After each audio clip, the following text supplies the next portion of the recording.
Honorable Speaker, I present the interim budget for 24-25.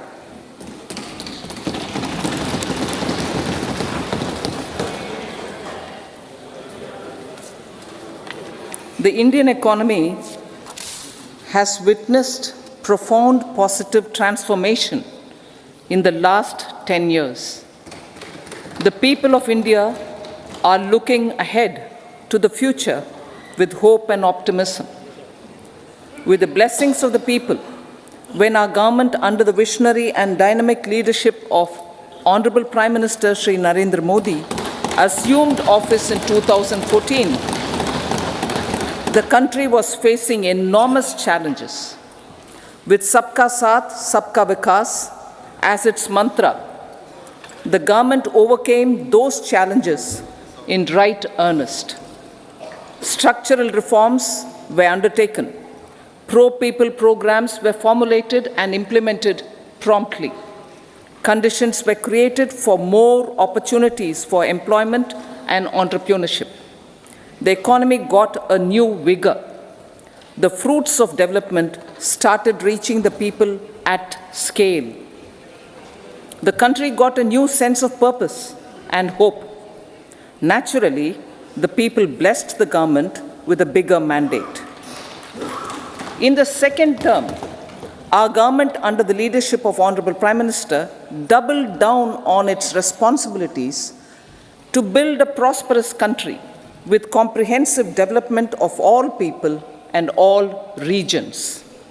Our government strengthened its mantra to Sabka Saath, Sabka Vikas, and Sabka Vishwas. Our development philosophy covered all elements of inclusivity, namely social inclusivity through coverage of all strata of the society, and geographical inclusivity through development of all regions of the country. With the whole of nation approach of Sabka Prayas, the country overcame the challenges of once-in-a-century pandemic, took long strides towards Atmanirbhar Bharat, committed to Panch Pran, and laid solid foundations for the Amrit Kal. As a result, our young country has high aspirations, pride in its present, and hope and confidence for a bright future. We expect that our government, based on its stupendous work, will be blessed again by the people with a resounding mandate. Inclusive development and growth. Our humane and inclusive approach to development is a marked and deliberate departure from the earlier approach of provisioning up to village level. Development programs were thus provisioned. In the last 10 years, however, have targeted each and every household and individual through housing for all, Har Ghar Jal, electricity for all, cooking gas for all, bank accounts and financial services for all in record time. The worries about food have been eliminated through free ration for 80 crore people. Minimum support prices for the produce of Annadata are periodically increased appropriately. These and the provision of basic necessities have enhanced real income in the rural areas.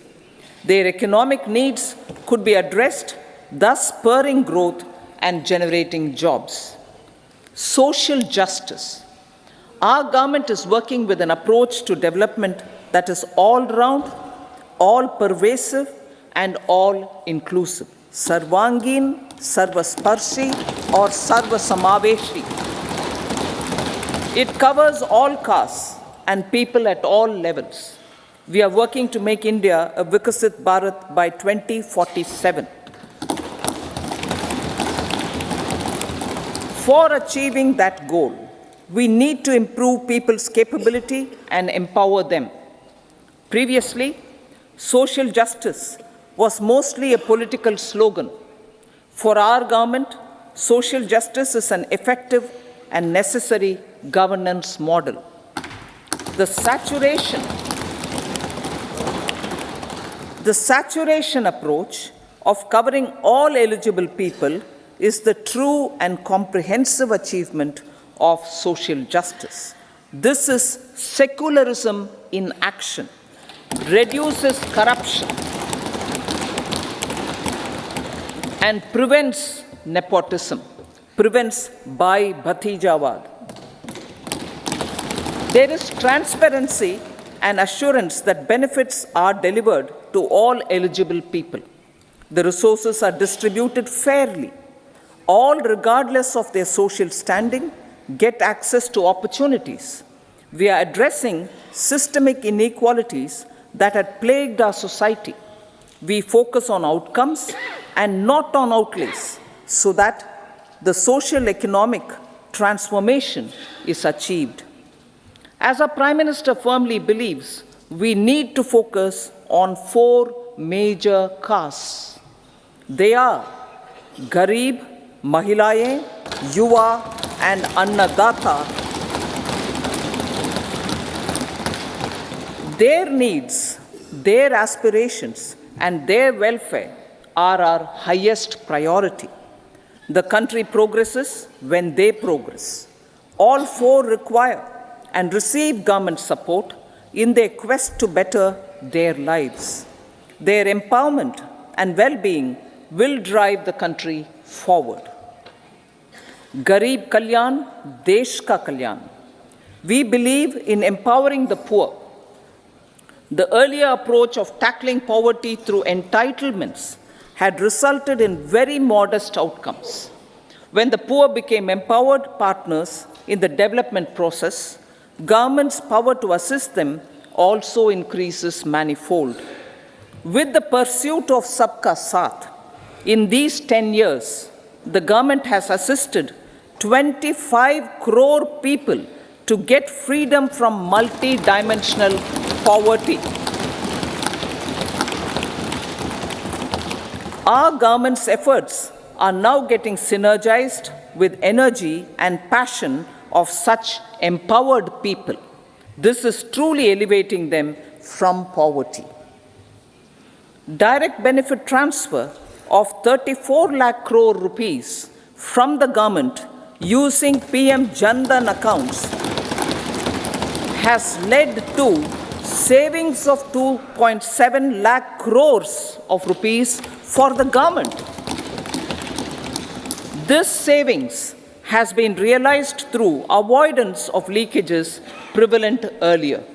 The savings have helped in providing more funds for Garib Kalyan. PM Swanidhi has provided credit assistance to 78 lakh street vendors. From that total of 78 lakh street vendors, 2.3 lakh have received credit for the 3rd time. PM Janman Yojana reaches out to the particularly vulnerable tribal groups who have remained outside the realm of development so far. PM Vishwakarma Yojana provides end-to-end support to artisans and craftspeople engaged in 18 trades. The schemes for empowerment of Divyangs and transgender persons reflect firm resolve of our government to leave no one behind. Welfare of Annadata. Farmers are our Annadata. Every year under PM Kisan Samman Yojana, direct financial assistance is provided to 11.8 crore farmers, including marginal and small farmers. Crop insurance is given to 4 crore farmers under PM Fasal Bima Yojana. These, besides several other programs, are assisting Annadata in producing food for the country and for the world. Electronic National Agricultural Market has integrated 1,361 mandis and is providing services to 1.8 crore farmers with trading volume of 3 lakh crores of rupees. The sector is poised for inclusive, balanced, higher growth and productivity. These are facilitated from farmer-centric policies, income support, coverage of risks through price and insurance support, promotion of technologies and innovations through startups. Empowering the Amrit PD, the Yuva. Our prosperity depends on adequately equipping and empowering the youth. The National Education Policy 2020 is ushering the transformational reforms. PM Schools for Rising India, PM Shri, are delivering quality teaching and nurturing holistic and well-rounded individuals. The Skill India mission has trained 1.4 crore youth, upskilled and reskilled 54 lakh youth, and established 3,000 new ITIs. A large number of institutions of higher learning, namely 7 IITs, 16 triple ITs, 7 IIMs, 15 AIMS, and 390 universities have been set up. PM Mudra Yojana has sanctioned 43 crore loans aggregating to 22.5 lakh crores of rupees for entrepreneurial aspirations of our youth. Besides that, Fund of Funds, Startup India, and Startup Credit Guarantee schemes are assisting our youth. They are also becoming Rozgar Data. The country is proud of our youth scaling new heights in sports. The highest ever medal tally in Asian Games and Asian Para Games in 2023 reflects a high confidence level.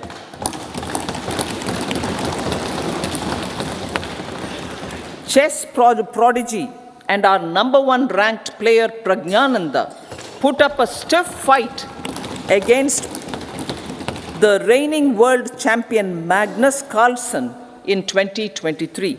Today, India has over 80 chess grandmasters compared to little over 20 in 2010. Momentum for Nari Shakti. The empowerment of women through entrepreneurship, ease of living, and dignity for them has gained momentum in these 10 years. 30 crore Mudra Yojana loans have been given to women entrepreneurs. Female enrollment in higher education has gone up by 28% in 10 years. In STEM courses, girls and women constitute 43% of enrollment, one of the highest in the world. All these measures are getting reflected in the increasing participation of women in workforce. Making triple talaq illegal, reservation of 1/3 seats for women in the Lok Sabha and state assemblies,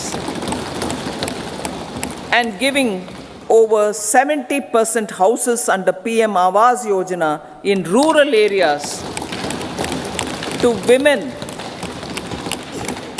and giving over 70% houses under PM Awas Yojana in rural areas to women as sole or joint owners have enhanced their dignity. Exemplary track record of governance, development, and performance. Besides delivering on high growth in terms of gross domestic product, the government is equally focused on a more comprehensive GDP, that is, governance, development, and performance. Our government has provided transparent, accountable, people-centric, and prompt, trust-based administration with citizen first and minimum government, maximum governance approach. The impact of all-round development is discernible in all sectors. There is macroeconomic stability, including in the external sector. Investments are robust. The economy is doing well. People are living better and earning better, with even greater aspirations for future. Average real income of the people has increased by 50%. Inflation is moderate. People are getting empowered, equipped, and enabled to pursue their aspirations. There is effective and timely delivery of programs and of large projects. Economic management. The multi-pronged economic management over the past 10 years has complemented people-centric, inclusive development. Following are some of the major elements. 1. All forms of infrastructure, physical, digital, or social, are being built in record time.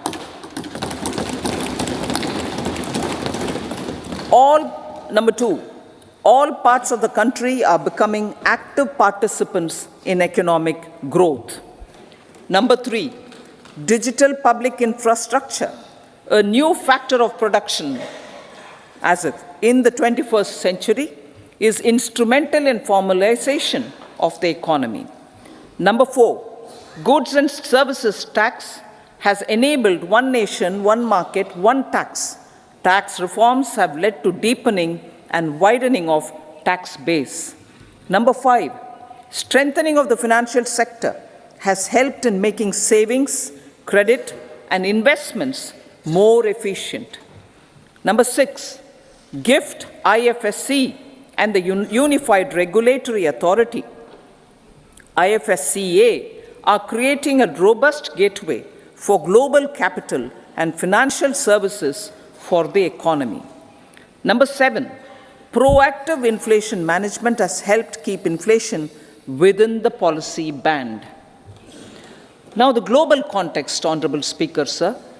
Geopolitically, global affairs are becoming more complex and challenging with wars and conflicts. Globalization is being redefined with reshoring and friendshoring, disruption and fragmentation of supply chains, and competition for critical minerals and technologies. A new world order is emerging after the COVID pandemic. India assumed the G20 presidency during very difficult times for the world. The global economy was going through high inflation, high interest rates, low growth, very high public debt, low trade growth, and climate changes. The pandemic has led to a crisis of food, fertilizer, fuel, and finances for the world, while India successfully navigated its way. The country showed the way forward and built consensus on solutions for those global problems. The recently announced India-Middle East-Europe economic corridor is a strategic and economic game changer for India and others. In the words of Honorable Prime Minister, the corridor, and I quote, will become the basis of world trade for hundreds of years to come, and history will remember that this corridor was initiated on Indian soil, unquote. Vision for Vikasit Bharat. Our vision for Vikasit Bharat is that of prosperous Bharat in harmony with nature, with modern infrastructure, and providing opportunities for all citizens and all regions to reach their potential. With confidence arising from strong and exemplary track record of performance and progress, earning Sabka Vishwas, the next 5 years will be years of unprecedented development and golden moments to realize the dream of developed India by 2047. The trinity of demography, democracy, and diversity, backed by Sabka Prayas, has the potential to fulfill aspirations of every Indian.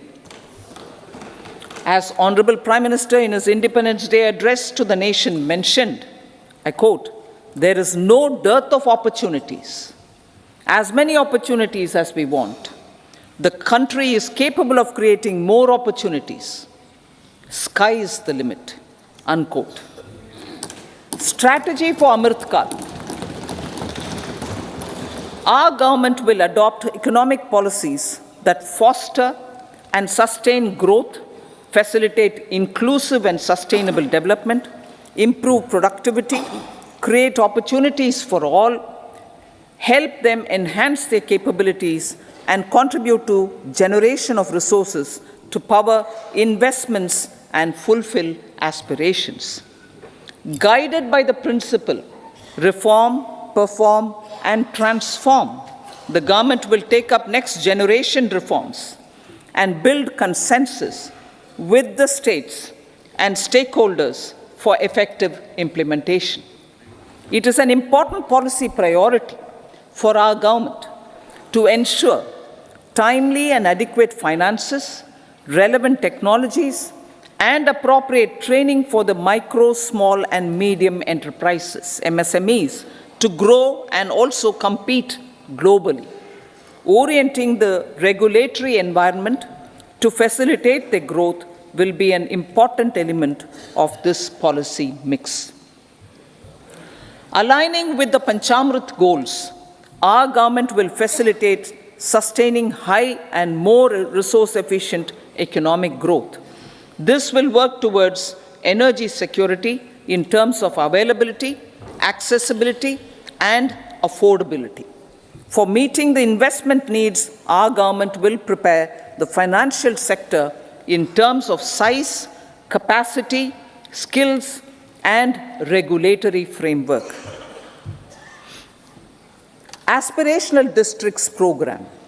Our government stands ready to assist the states in faster development of aspirational districts and blocks, including generation of ample economic opportunities. Development of the East. Our government will pay utmost attention to make the eastern region and its people a powerful driver of India's growth.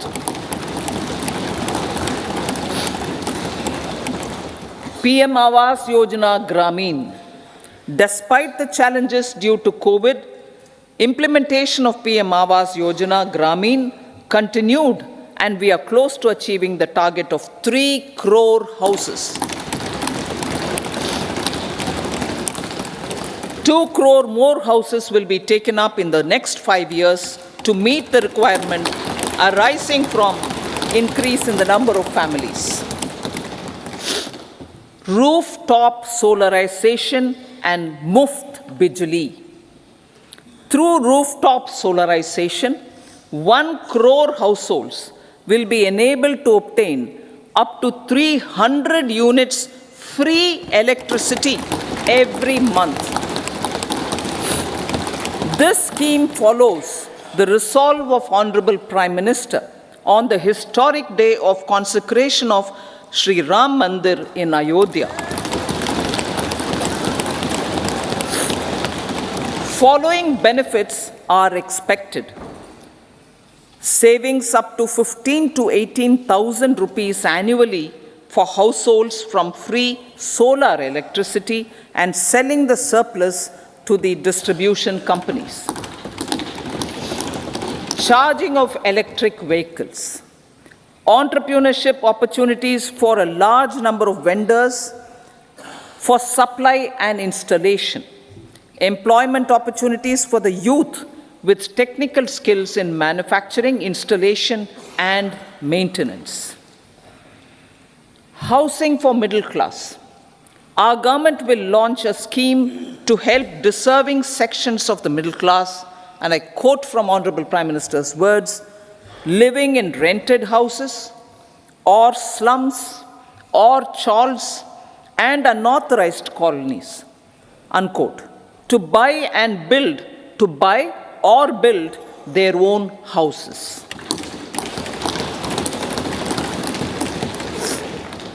Medical colleges. Several youth are ambitious to get qualified as doctors. They aim to serve our people through improved healthcare services. Our government plans to set up more medical colleges by utilizing the existing hospital infrastructure under various departments. A committee for this purpose will be set up to examine the issues and make relevant recommendations. Cervical cancer vaccination. Our government will encourage vaccination for girls in the age group of 9 to 14 years for prevention of cervical cancer. Maternal and child health care. Various schemes for maternal and child care will be brought under one comprehensive program for synergy in implementation. Upgradation of Anganwadi centers under Saksham Anganwadi and Poshan 2.0 will be expedited for improved nutrition delivery, early childhood care and development. The newly designed U-Win platform for managing immunization and intensified efforts of Mission Indradhanush will be rolled out expeditiously throughout the country. Ayushman Bharat. Healthcare cover under Ayushman Bharat scheme will be extended to all ASHA workers, to all Anganwadi workers and helpers. Agriculture and food processing. The efforts of value addition in agriculture sector and boosting farmers' incomes will be stepped up.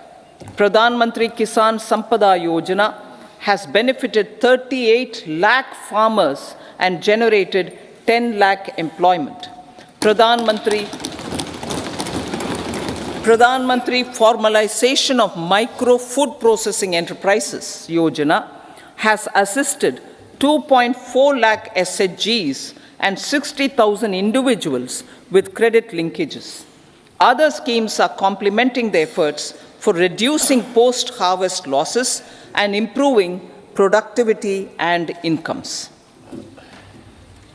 For ensuring faster growth of the sector, our government will further promote private and public investment in post-harvest activities, including aggregation, modern storage, efficient supply chains, primary and secondary processing and marketing and branding. Nano DAP. After the successful adoption of nano urea, application of nano DAP on various crops will be expanded in all agroclimatic zones. Atmanirbhar Oil Seeds Abhiyan. Building on the initiative announced in 2022, a strategy will be formulated to achieve Atmanirbharta for oil seeds such as mustard, groundnut, sesame, soya bean, and sunflower.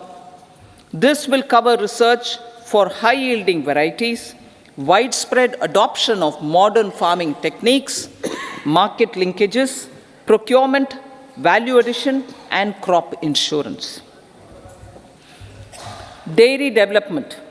A comprehensive program for supporting dairy farmers will be formulated. Efforts are already on to control foot and mouth disease. India is the world's largest milk producer with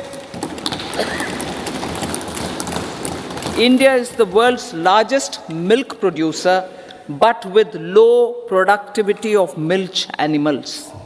The program will be built on the success of existing schemes such as Rashtriya Gokul Mission, National Livestock Mission, and infrastructure development funds for dairy processing and animal husbandry. Matsya Sampada. It was our government which set up a separate department for fisheries, realizing the importance of assisting fishermen. This has resulted in doubling of both inland and aquaculture production. Seafood exports since 2013-14 has also doubled. Implementation of Pradhan Mantri Matsya Sampada Yojana will be stepped up to 1. Enhance aquaculture productivity from existing 3 to 5 tons per hectare. 2. Double exports to 1 lakh crore rupees, and 3. Generate 55 lakh employment opportunities in the near future. 5 integrated aqua parks will also be set up. Lakpati Didi.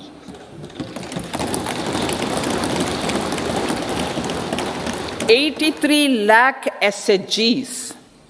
83 lakh SHGs with 9 crore women are transforming rural socio-economic landscape with empowerment and self-reliance. Honorable Speaker sir, their success has assisted nearly 1 crore women to become Lakpati Didi already. They are an inspiration to others. Their achievements will be recognized through honoring them. Buoyed by the success, it has been decided to enhance the target for Lakpati Didi from 2 crores to 3 crores.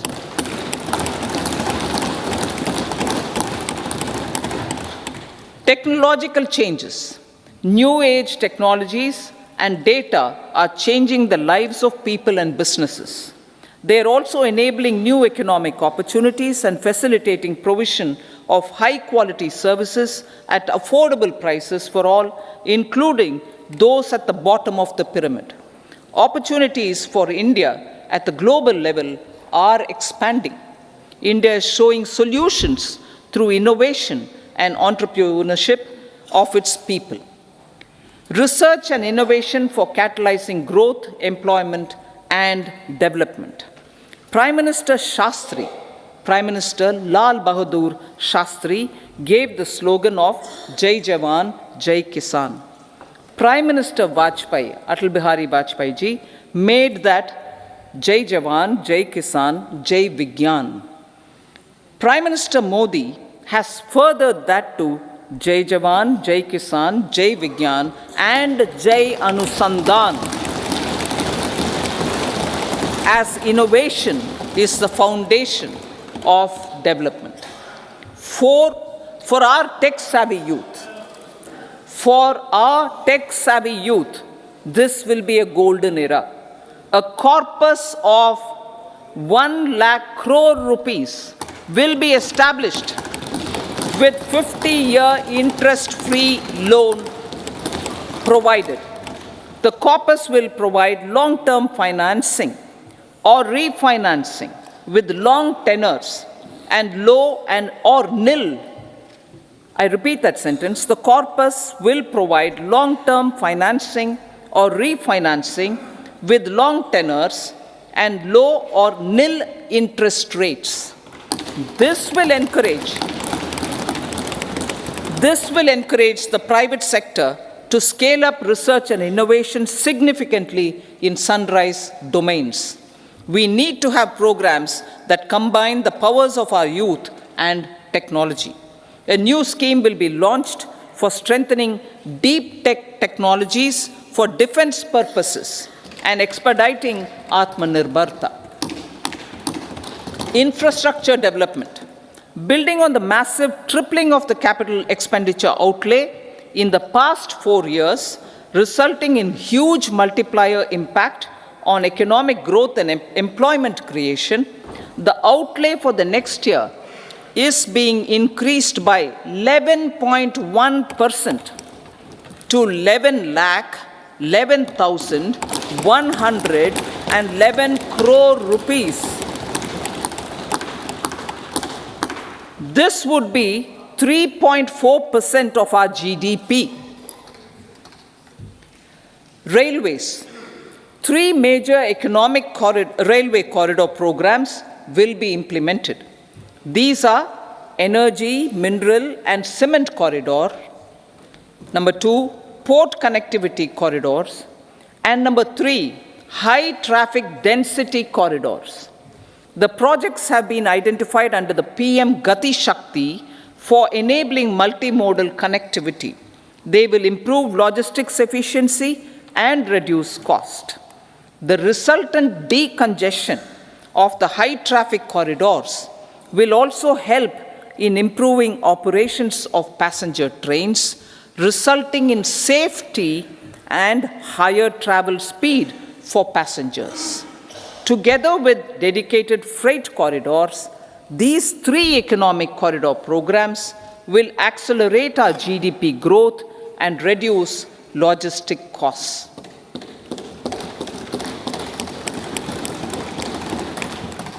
40,000 normal rail bogies will be converted to Vande Bharat standards to enhance safety, convenience, and comfort of passengers.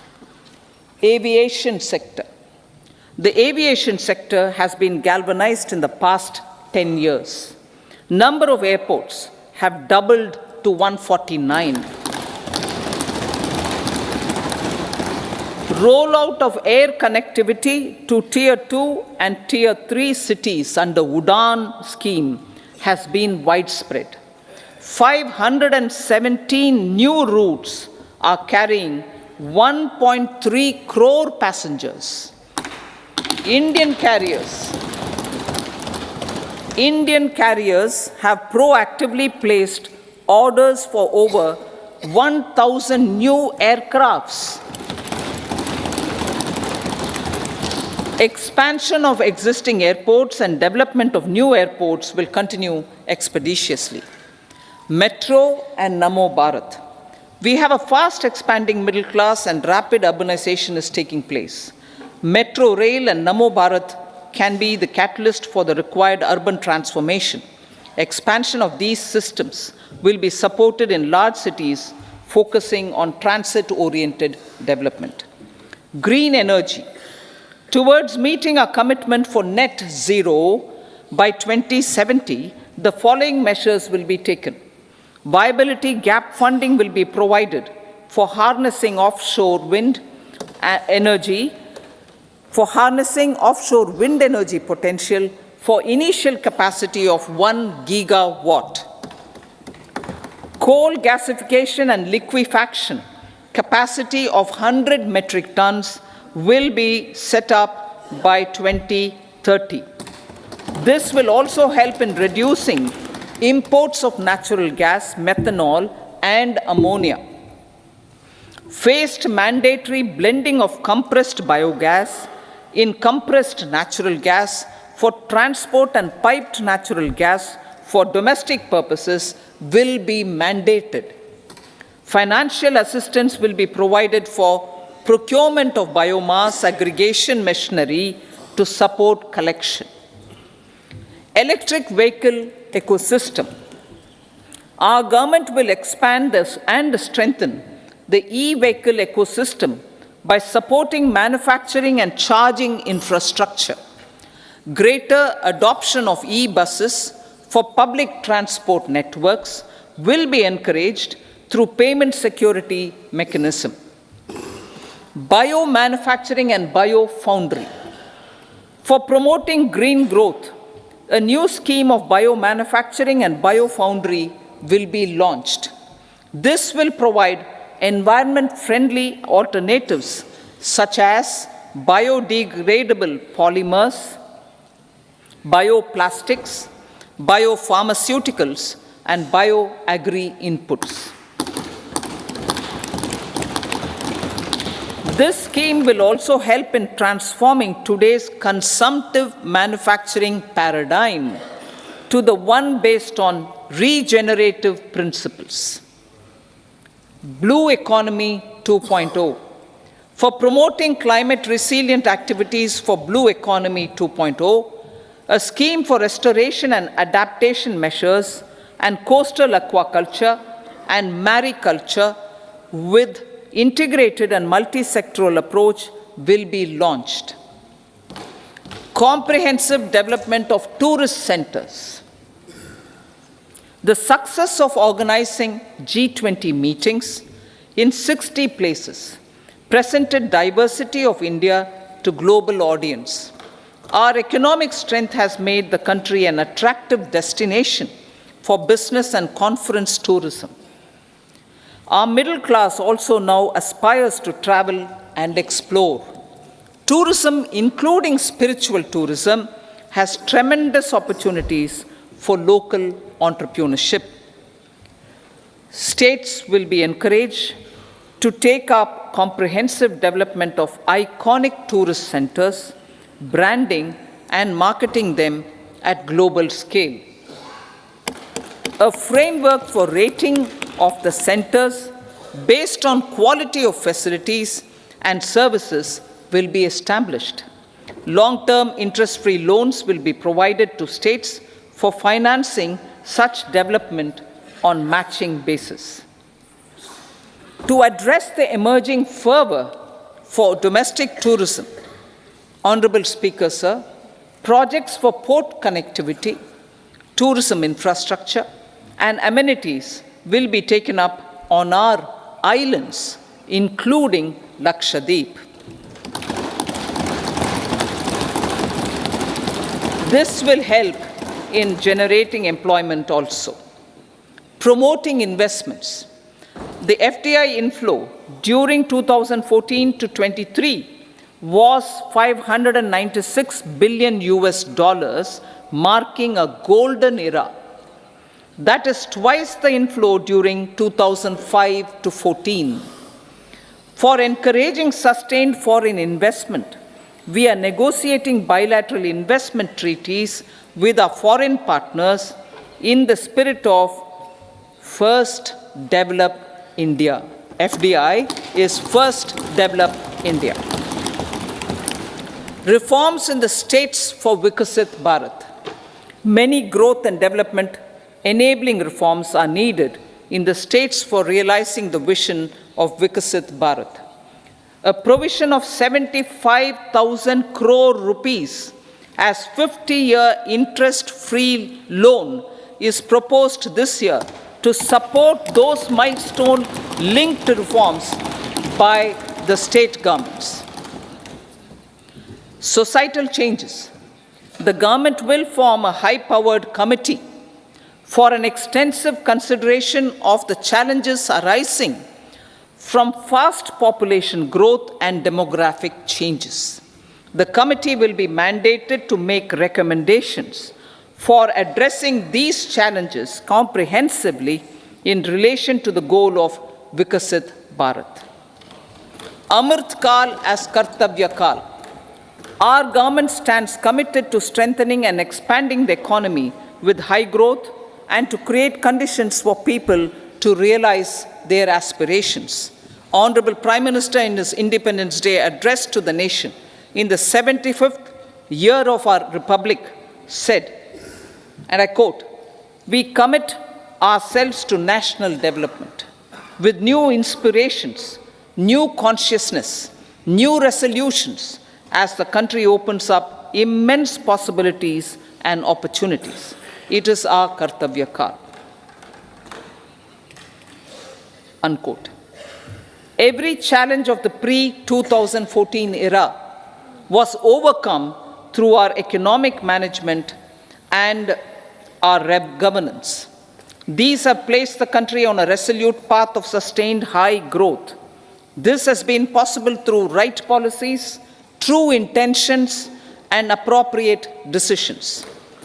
In the full budget in July, Honorable Speaker, our government will present a detailed roadmap for our pursuit of Vikasit Bharat.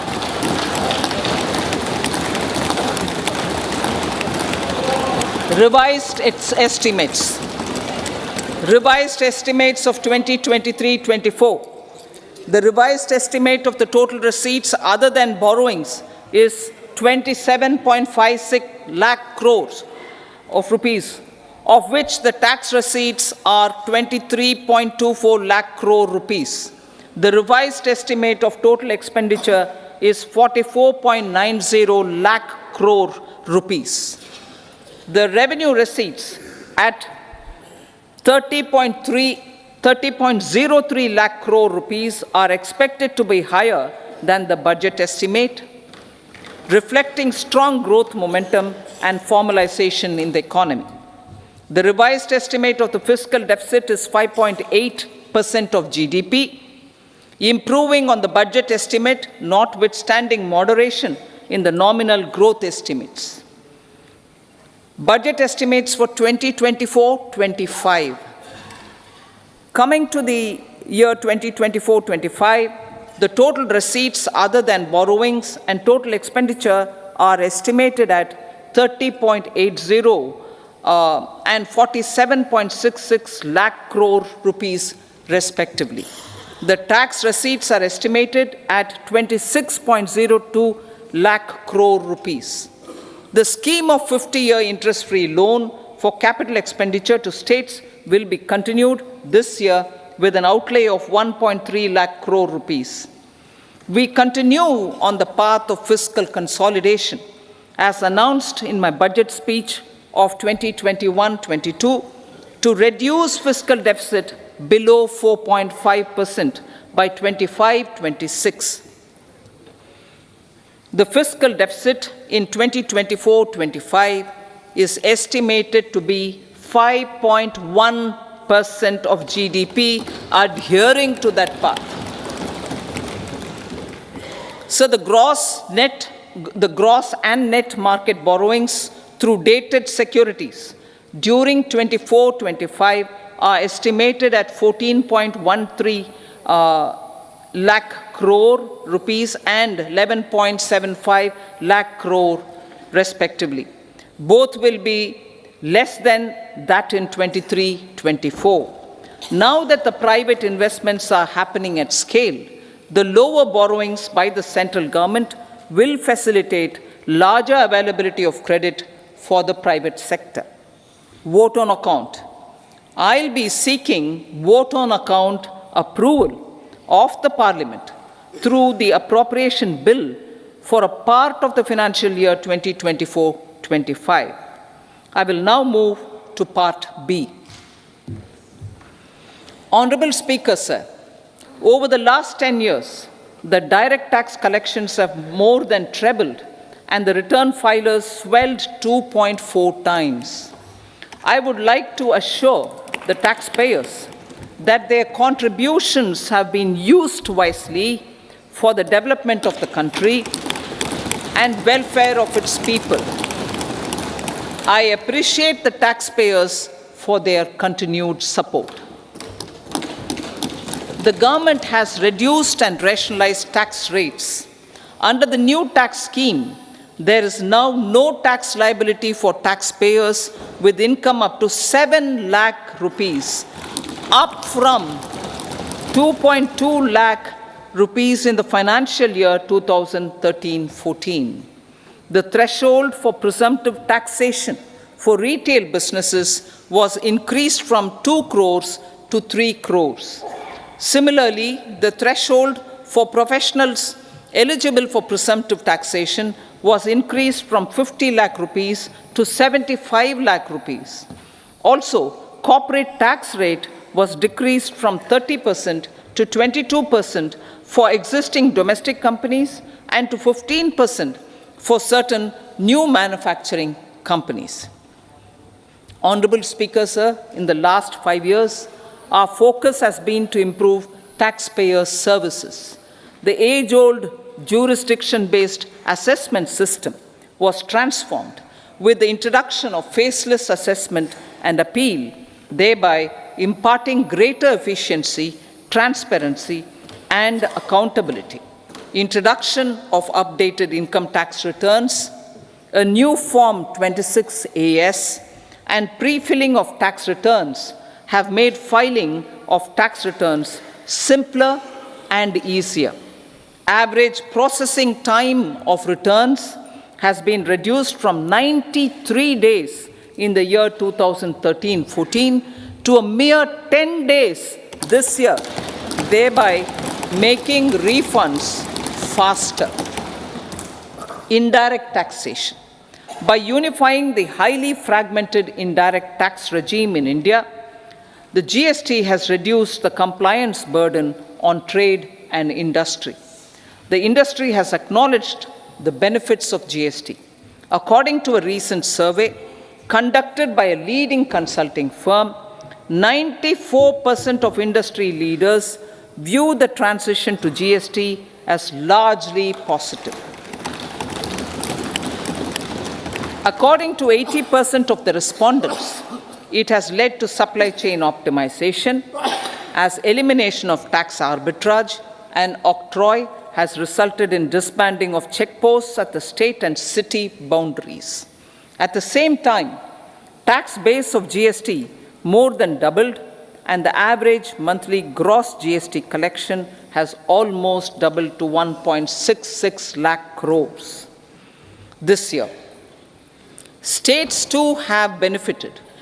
States' SGST revenue, including compensation released to states in the post-GST period of 2017-18 to 2022-23, has achieved a buoyancy of 1.22. In contrast, the tax buoyancy of state revenues from subsumed taxes in the pre-GST four-year period of 2012-13 to 2015-16 was a mere 0.72. The biggest beneficiaries are consumers, as reduction in logistic cost and taxes have brought down prices of most goods and services. We have taken a number of steps in customs to facilitate international trade. As a result, the import release time declined by 47% to 71 hours at inland container depots, by 28% to 44 hours at air cargo complexes, and by 27% to 85 hours at seaports over the last 4 years since 2019, when the national time release studies were first started. Tax proposals. As for tax proposals, in keeping with the convention, I do not propose to make any changes relating to taxation and propose to retain the same tax rates for direct and indirect taxes, including import duties. However, certain tax benefits to startups and investments made by sovereign wealth or pension funds, as also tax exemption on certain income of some IFSC units, are expiring on 31/3/2024. To provide continuity in taxation, I propose to extend the date to 31/3/2025. Moreover, in line with our government's vision to improve ease of living and ease of doing business, I wish to make an announcement to improve taxpayers' services. There are a large number of petty, non-verified, non-reconciled, or disputed direct tax demands, many of them dating as far back as 1962, which continue to remain on the books, causing anxiety to honest taxpayers and hindering refunds of subsequent years. Honorable Speaker, sir, I propose to withdraw such outstanding direct tax demands up to 25,000 rupees pertaining to the period up to financial year 2009-10 and up to 10,000 rupees for financial years 2010-11 to 2014-15. This is expected to benefit about 1 crore taxpayers. 1 crore taxpayers would benefit out of this. Economy then and now. In 2014, when our government assumed the reins, the responsibility to mend the economy step by step,